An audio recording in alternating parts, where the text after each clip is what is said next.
Здравейте! Замислили ли сте се някога, защо страдаме толкова често не от самите събития, а от начина, по който ги възприемаме?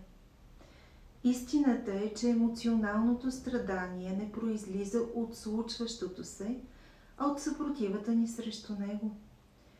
Умът непрекъснато сравнява реалността с някаква вътрешна представа за това как трябва да бъде, и когато трябва не съвпада с се появява болката.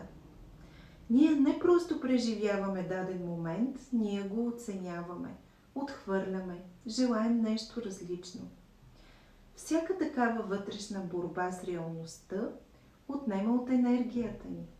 И колкото повече се съпротивляваме на настоящето, толкова по-дълбока става вътрешната ни разпокъсаност. Причината за нещастието често е именно тази съпротива. И тук идва един от най-дълбоките парадокси. Страданието изчезва не когато всичко се оправи, а когато спрем да се борим с това, което вече е. Приемането не е слабост. То не е капитулация. То е форма на вътрешна свобода.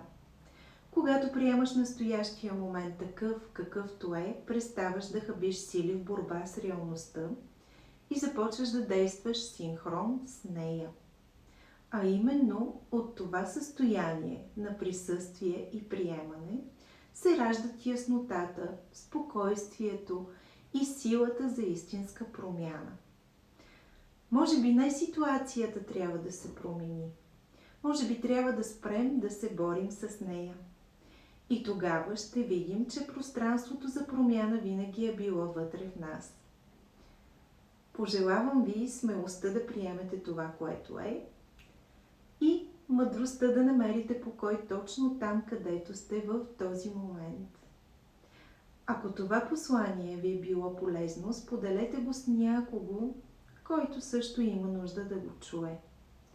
До следващия път и останете свързани с себе си.